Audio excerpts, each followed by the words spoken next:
I'm Simon Pearce. We're here at South by Southwest 2014. I'm here with IBM's Sandy Carter.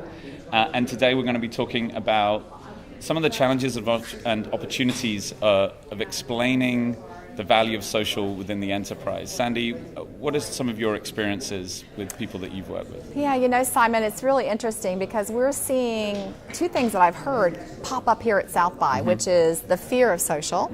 Can I control it? Right. And then, is there real value in it? Is there an ROI? So right. Those seem to be the two hottest topics, and some that we addressed the other day at the breakfast as well. Right. And is one of the challenges improving the ROI the fact that social really spans the length and breadth of the enterprise in a way that perhaps more traditional forms of media didn't, and so the value can kind of pop up in some unexpected areas. You had a story about this even at the shake-up the other day, right? Yeah, I mean, I think it's interesting because the best way to measure the ROI is to take a business process and use social as an ingredient in that process. So one of the examples I had given is social selling. Right. We decided to embed social into an already known business process at IBM called our inside sales team. And as we embedded social into the process, we saw the ROI value pop out at different stages, from identifying the influencers in a particular category to conversion rates. Right. And what it did was, because we had the process measured before we executed and then again after, we were able to show real solid, strong return on investment. I think part of the problem that companies do is they say, oh, it's social.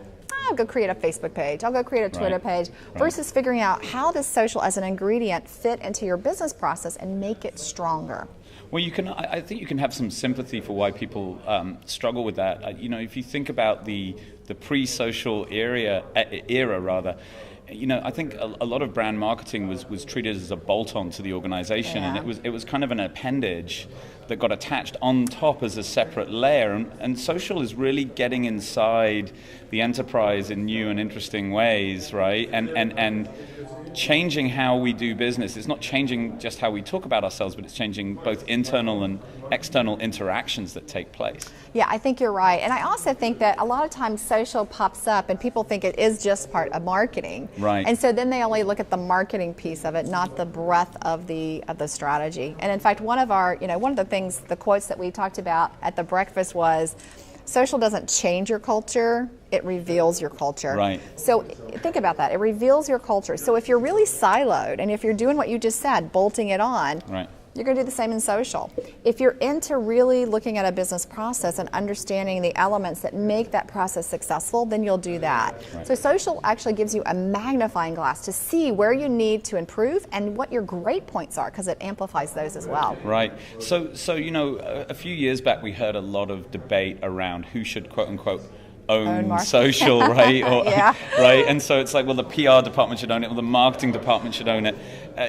I think where we're getting to is a point where no one really owns social. It's kind of this thread that kind of runs throughout. So how would you advise businesses that feel like they're a little bit behind in social? How would you advise them to solve the challenge of coordinating all these different groups, all these different departments, coordinating their activities in an effective way?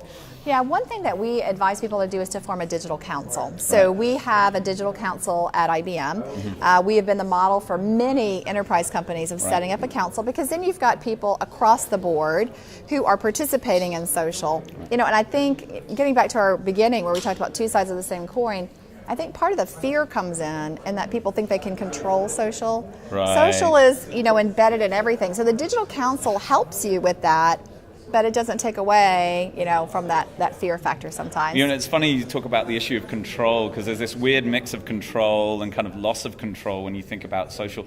To me, it almost reminds me of sort of running a nuclear reactor, right? It's a control process, but inherently it's a very messy kind of a process, right? And you were talking at the breakfast a lot about how social is an amplifier of your culture, and so if you want to be quote unquote ready for social, you need a culture that's ready for social. So what are you seeing in terms of is social sort of giving some enterprises pause to look first at their culture before they look at the technologies and the gadgets. Yep. And very insightful. In fact, so much so, we found that culture was the #1 predictor of success with social at a company, that we actually created a cultural assessment. And we encourage our companies to go through and do that cultural assessment first before they start the very first thing, to see where they might have some challenges and might be able to either change that culture or say, okay, that is our culture, so we're going to do social this way. So if you flunk the cultural assessment, does that mean that you have to go on a long sort of cultural adjustment journey before you're quite ready for social, or how does that work? You can go Maybe ahead no and one's experiment. flunked the... Well, they have, actually. But you know what you can do is social works in so many different ways and in so many different processes. Maybe if you have a cultural gap somewhere, you start somewhere else, and while at the same time you work on that particular gap. So I think that helps. And I also think so you can still dip your toe in the water a little bit, right?